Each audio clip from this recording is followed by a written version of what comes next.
Hello दोस्तों, आपका स्वागत है सेंस लर्नर में। दोस्तों, झारखंड में न्यू वैकेंसी आई है, झारखंड टेक्निकल वैकेंसी। उसमें एक पोस्ट है जो वरीय अंकेचक का है। ठीक है, वो पोस्ट एक ऐसा पोस्ट है जो वो किसी विशिष्ट सब्जेक्ट के लिए ही है। तो उसमें हम देखते हैं कि उस पोस्ट के लिए क्या कहा गया है, उसमें क्या पार्टिकुलरिटी है और उस पोस्ट के लिए नोटिफिकेशन में क्या कहा गया है और उसका सिलेबस क्या हो सकता है। सारे चीज़ का डिटेल डिस्कशन हम करने जा रहे हैं और आपको काफ़ी इससे फ़ायदा होगा। जो भी स्टूडेंट इस पोस्ट के लिए फिट बैठते हैं उसके लिए काफ़ी फ़ायदा होने जा रहा है। तो चलिए देखते हैं। देखिए, JTGLCCE 2022, इसमें Jharkhand technical graduate level competitive combined examination 2022 ये वैकेंसी का नाम है। ठीक है, तो इसमें हमको बोला गया है कि इसका अगर रजिस्ट्रेशन अगर देखा जाए तो 15/6/2022 से होगा और लास्ट डेट जो रजिस्ट्रेशन का होगा 13/7/2022 लास्ट डेट है। ठीक है, तो इसमें सबसे इंपॉर्टेंट बात है कि इसकी जो वैकेंसी है लगभग 140 है। आप देखिए 140 वैकेंसी बहुत ज्यादा हो जाता है क्योंकि सिर्फ 4 सब्जेक्ट वाले के लिए है। आपका कॉमर्स के लिए है, इकोनॉमिक्स के लिए है, मैथ्स के लिए है और स्टैटिस्टिक्स के लिए है, मींस सांख्यिकी है ना, सांख्यिकी के लिए है। ठीक है, जो इन चारों सब्जेक्ट से जो ग्रेजुएट हुए हैं, जिसका ग्रेजुएशन कंप्लीट है, वे लोग इस पोस्ट के लिए अप्लाई कर सकते हैं। वरीय अंकेचक मींस ये ऑडिटर का पोस्ट है, ऑडिटर का पोस्ट है। ठीक है, तो देखिए इसमें बोला गया है कि अगर हम कैटेगरी वाइज अगर हम वैकेंसी का बात करें तो जनरल कैटेगरी में बोला गया है 55 वैकेंसी है, 55। एसटी के लिए 36 है, एससी के लिए 14 है, ओबीसी के लिए ओबीसी 1 के लिए 11 है, ओबीसी 2 के लिए 8 है, ईडब्ल्यूएस के लिए 14 है और टोटल 138 वैकेंसी है। तो सिर्फ एक पोस्ट के लिए, सिर्फ 4 सब्जेक्ट वाले के लिए 138 लगभग, मतलब इसमें 140 इस चलते मैंने जोड़ा है क्योंकि स्पोर्ट कोटा सभी इसमें ऐड है, लेकिन इसमें सिर्फ जेन्युइन वैकेंसी है। ठीक है, तो सिर्फ 4 सब्जेक्ट के लिए, कॉमर्स, इकोनॉमिक्स, मैथ और स्टैटिस्टिक्स के लिए है। ठीक है, तो सबसे पहले मैं फिर से वही कहना चाहता हूं कि आप 138 वैकेंसी को मत फोकस करो, आप सिर्फ फोकस करो अपने कैटेगरी की वैकेंसी को। अगर आप जनरल से बिलोंग करते हैं तो आप सिर्फ फोकस करो कि हमारे पास सिर्फ 55 वैकेंसी है। अगर आप एसटी से बिलोंग करते हो तो आप सिर्फ सोचो कि हमारे पास 36 वैकेंसी है। अगर एससी से है तो समझो कि 14 है, ओबीसी 1 से हो तो समझो 11 है, ओबीसी 2 से समझो 8 है, ईडब्ल्यूएस से समझो 14 है। हमको एक दूसरे कैटेगरी की वैकेंसी से कोई लेना देना नहीं है, सिर्फ आप इस पे फोकस करो, इसी को अपना आधार बनाओ, बेस बनाओ और प्रिपरेशन करते जाओ। ठीक है, और अगर हम यहां पर फीस की बात करें तो फीस में कितना बोला है, फीस में ओनली 100 रुपीज बोला है। सिर्फ वे स्टूडेंट जो जनरल से हैं, ओबीसी से हैं और ईडब्ल्यूएस से हैं उसके लिए 100 रुपया लगेगा। ठीक है, और एसटी एससी से जो बिलोंग करते हैं उसको 50 रुपया देना पड़ेगा परीक्षा शुल्क। ठीक है, और अगर हम यहां पर एज की बात करते हैं, एज देखिए आपका नोटिफिकेशन में लिख दिया है कि एज जनरल के लिए 35 होना चाहिए, ओबीसी के लिए 37 होना चाहिए, फीमेल के लिए चाहे ओबीसी हो, चाहे ईडब्ल्यूएस हो, चाहे जनरल वीमेन हो, आपको 38 साल मौका दिया जाएगा। ठीक है, अगर आप एसटी एससी की बात करें तो एसटी एससी चाहे फीमेल हो चाहे मेल हो, आपको 40 साल का मौका दिया जा रहा है। लेकिन अब एक चीज फोकस करना, जो पीडीएफ में दिया गया है आपका कट ऑफ एज जो मैक्सिमम बोला है 2010 बोला है। तो अगर हम 2010 को काउंट करेंगे मींस आपको 12 साल पहले का लिया है, तो क्या हो रहा है, आपको 12 साल एक्स्ट्रा दे रहा है ये लिखने के लिए। अगर आपका एज 47 है तो आप भी इस पोस्ट के लिए अप्लाई कर सकते हैं, जनरल वाले। ठीक है, मींस 12 साल आपको एक्स्ट्रा इसमें मिल रहा है। ठीक है, 12 साल एक्स्ट्रा आपको दिया जा रहा है इसमें। ठीक है, ओबीसी वाले 49 साल तक में लिख सकते हैं, फीमेल कैंडिडेट 50 साल तक इसमें अप्लाई कर सकती है, और एसटी एससी वाले 52 साल तक अप्लाई कर सकते हैं। ठीक है, और इसके बाद अगर हम बात करें कि इसका सिलेबस क्या है, सिलेबस बहुत छोटा है, कोई बड़ा सिलेबस नहीं है, जो कॉमन सिलेबस है वो बहुत छोटा है। ठीक है, तो अगर हम सबसे पहले एग्जाम पैटर्न देख लेते हैं, एग्जाम पैटर्न के बाद हम सिलेबस को चेक करेंगे। देखिए सबसे पहले इसमें एग्जाम पैटर्न में बोला गया है कि आपका 3 पत्र में एग्जाम होगा, 3 पत्र में। ठीक है, तो सबसे पहले जो आपका लैंग्वेज टेस्ट लिया जाएगा, लैंग्वेज हिंदी और इंग्लिश की एग्जाम ली जाएगी। ठीक है, उसमें 60 क्वेश्चन हिंदी से होंगे और 60 क्वेश्चन इंग्लिश से होंगे, मींस 120 क्वेश्चन होंगे। ठीक है, और हिंदी में 30 क्वेश्चन जो होंगे वो अनुच्छेद बेस होगा, एक पैराग्राफ दे दिया जाएगा, उससे आपको क्वेश्चन फाइंड आउट करके आंसर देना होता है। ठीक है, और 30 नंबर ग्रामर से पूछेगा, और इंग्लिश में भी सेम पैटर्न है, इंग्लिश में भी 30 नंबर पूछेगा, आपको पैसेज बेस पूछेगा, पैसेज पे आधारित क्वेश्चन होंगे, और 30 नंबर जो होगा ग्रामर से होगा। ठीक है, 30 नंबर जो ग्रामर से होगा। ठीक है, उसके बाद अगर हम और एक चीज जान लीजिए, एक नंबर एक क्वेश्चन 3 नंबर। ठीक है, तो इसमें 120 क्वेश्चन है, तो 3 जा तो कितना हो गया, 360 नंबर का ये है, ये पार्ट 360 नंबर का है, और इसमें जो मिनिमम नंबर लाना है आपको 108 नंबर लाना ही लाना है, इस हिंदी और इंग्लिश में मिला के। अगर आप 108 से कम नंबर लाते हैं तो आपका इधर वाला कॉपी चेक नहीं होगा, क्योंकि पहला कॉपी ये चेक होता है लैंग्वेज पेपर का, उसके बाद ही ये दोनों कॉपी चेक होगा, दो और क्षेत्रीय भाषा और जो मेन मुख्य परिचय होगा, है ना, इस कॉपी चेक होने के बाद ही ये कॉपी चेक होगी।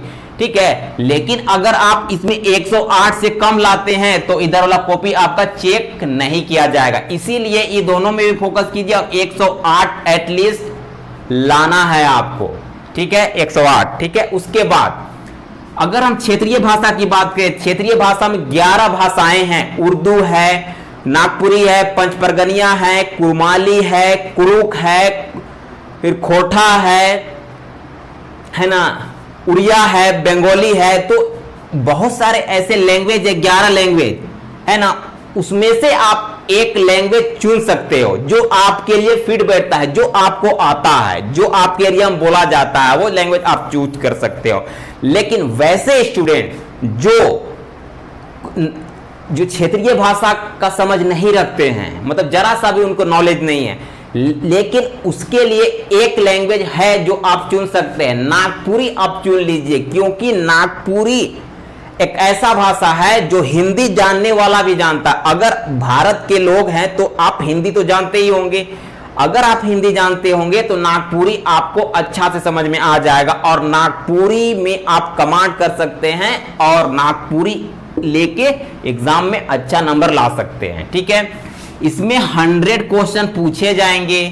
ठीक है, एक क्वेश्चन होगा 3 नंबर का, 300 मार्क्स का होगा, और इसमें आपको एटलीस्ट 90 नंबर लाना ही लाना है, नहीं तो आपका रिजल्ट फेल घोषित कर दिया जाएगा। ठीक है, हाँ, इसके बाद जो मेन हमारा एग्जाम होगा, ये तो लैंग्वेज पेपर था ये दोनों ना, अब जो मेन एग्जाम होगा, ठीक है, वो तकनीक और विशिष्ट विषय में, मेन आप जिस विषय से हो, जो आपका ग्रेजुएशन रहा है, ग्रेजुएशन में आपका जो सब्जेक्ट रहा है, उस सब्जेक्ट से आपको 100 क्वेश्चन पूछा जाएगा। ठीक है, अगर आप कॉमर्स बैकग्राउंड से हो तो कॉमर्स से आपका 100 क्वेश्चन पूछा जाएगा, जो सिलेबस में दिया गया है। आप पीडीएफ डाउनलोड करके आप कॉमर्स का सिलेबस ढूंढ सकते हैं, वहां पर दिया हुआ है। ठीक है, अगर आप इकोनॉमिक्स लेते हैं तो इकोनॉमिक्स से इससे 100 क्वेश्चन होगा, इकोनॉमिक्स के स्टूडेंट है तो। अगर मैथ्स के हैं तो इसमें मैथ्स से 100 क्वेश्चन पूछा जाएगा। अगर स्टैटिस्टिक्स से हैं, सांख्यिकी से, तो आपको इससे 100 क्वेश्चन पूछा जाएगा। ठीक है, और रही एक बात कि उसके बाद जो ये तीनों हैं सामान्य अध्ययन, जिसमें झारखंड जीएस से भी क्वेश्चन पूछे जाएंगे, और general GS means central GS से भी क्वेश्चन पूछे जाते हैं। तो इसमें 20 क्वेश्चन पूछे जाएंगे, 20 क्वेश्चन। और गणित से जो जनरल गणित होता है, कॉम्पिटिटिव एप्टीट्यूड होता है ना, उससे 20 क्वेश्चन पूछे जाएंगे। और विज्ञान है ना, देखिए गणित जो पूछा जाएगा वो 10th लेवल का होगा, आपका 9, 10, 7, 8 ये क्लासों का यहां पर गणित पूछा जाता है, ठीक है। उसके बाद अगर विज्ञान पूछा जाएगा तो आप डे टू डे लाइफ में जो भी फेस करते हैं विज्ञान से रिलेटेड, जैसे आप सांस लेते हैं, है ना, जिससे ऑक्सीजन छोड़ते हैं, जिससे आप ऑक्सीजन लेते हैं, जिससे आप कार्बन डाइऑक्साइड छोड़ते हैं, आपकी बॉडी में क्या डाइजेस्टिव सिस्टम है, क्या ब्लड का क्या सर्कुलेशन है, ब्लड का क्या ग्रुप होता है, इन सब चीजों को इसमें पूछा जाता है, ठीक है। 10 क्वेश्चन होंगे। तो एक क्वेश्चन 3 नंबर का, अगर इसमें देखा जाए तो 150 क्वेश्चन है 3 नंबर का, तो कितना 450 नंबर का ये पार्ट नीचे वाला है, ये 300 नंबर का है, तो कितना हो गया 750 नंबर का आपका एग्जाम होगा।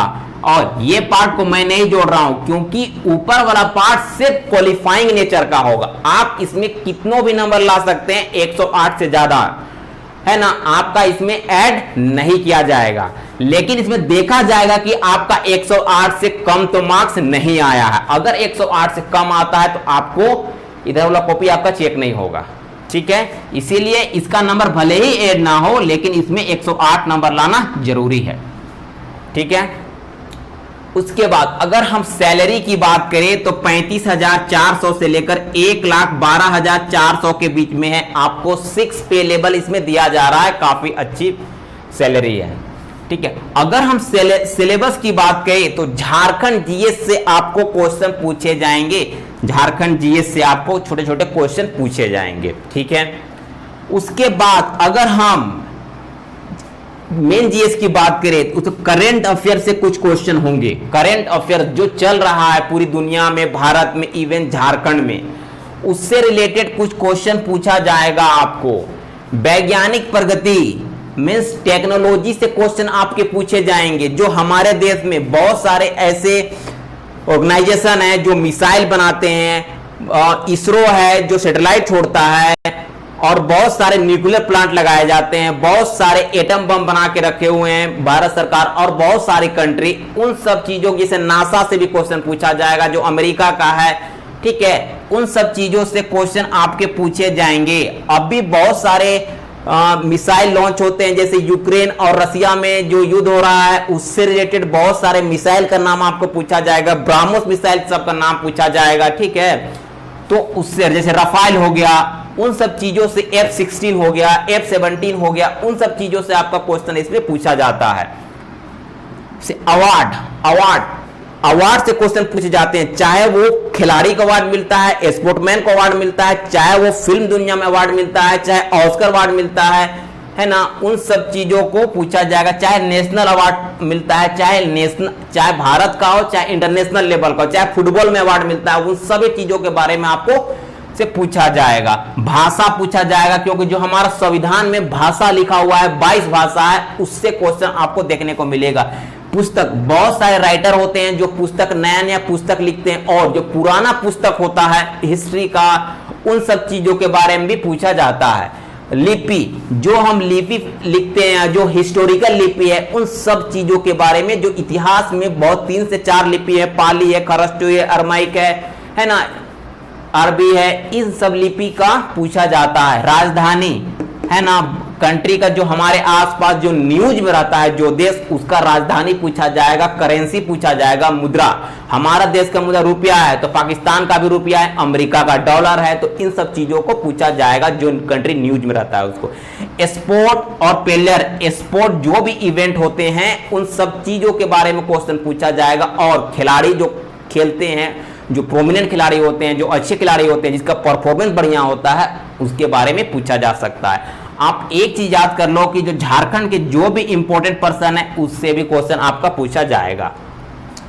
देखिए इसके बाद हिस्ट्री से कुछ क्वेश्चन होगा। हिस्ट्री आप जानते हैं बखूबी। ज्योग्राफी से क्वेश्चन होगा, इन्वायरमेंट से क्वेश्चन होगा, इकोनॉमिक्स से क्वेश्चन होगा। ये छोटे छोटे क्वेश्चन होंगे, 1-2 क्वेश्चन जो काफी इंपॉर्टेंट है। स्वतंत्रता आंदोलन, जो भी हमारे देश में स्वतंत्रता आंदोलन में इंपॉर्टेंट रोल प्ले किया है, चाहे वो झारखंड का हो चाहे पूरे भारत का हो, आपको इससे पूछा जा सकता है। एग्रीकल्चर से आपको क्वेश्चन पूछा जाएगा, है ना। जो नेचुरल रिसोर्सेज से क्वेश्चन पूछा जाएगा, हमको बाय नेचर क्या रिसोर्स मिला है, जैसे मान लीजिए कोयला है, पेट्रोल है, आपको केरोसिन है ना, उस सब से आपको क्वेश्चन पूछा जाता है। ठीक है, संविधान से भी क्वेश्चन पूछा जाएगा, बहुत सारे आर्टिकल हमारे संविधान में आर्टिकल जो हैं उससे क्वेश्चन पूछा जाएगा। तो आपको इंपॉर्टेंट आर्टिकल आपको याद करना पड़ेगा। राज्य व्यवस्था हमारे देश में किस तरह की राज्य व्यवस्था है, संघीय राज्य व्यवस्था है कि एक संघीय राज्य व्यवस्था है, उन सब चीजों को क्वेश्चन इसमें पूछा जाएगा। इसके बाद देश की राजनीतिक प्रणाली, हमारे देश में राजनीतिक प्रणाली किस तरह से है। हमारे देश में राजनीतिक प्रणाली मिश्रित राजनीतिक प्रणाली है, और लोकतांत्रिक राजनीतिक प्रणाली है। उन सब चीजों से आपको क्वेश्चन इसमें पूछा जाएगा। पंचायत बहुत इंपॉर्टेंट है, क्योंकि झारखंड में पंचायत का इलेक्शन भी अभी हो रहा है, तो उससे रिलेटेड आपको क्वेश्चन एकदम डेफिनेटली देखने को मिलने जा रहा है। सामुदायिक विकास भी कहीं ना कहीं पंचायत से ही रिलेटेड है। उसके बाद पंचवर्षीय योजना, जो भारत में 5 ईयर का प्लान चलता था, उसको 2017 से पहले बंद कर दिया गया, लास्ट 2012-17 तक चला। उसके बाद नीति आयोग की घोषणा कर दी गई न्यू गवर्नमेंट के द्वारा, तो अब नीति आयोग चलता है, ये इतिहास बन के रह गया है। तो इससे क्वेश्चन पूछे जाते हैं पंचवर्षीय योजना से। ठीक है, अगर हम बात करें साइंस का, साइंस में जो डे टू डे लाइफ में आप जो फेस करते हैं, मैंने यहीं पर साइंस के बारे में बताया, वही आपको पूछा जाएगा।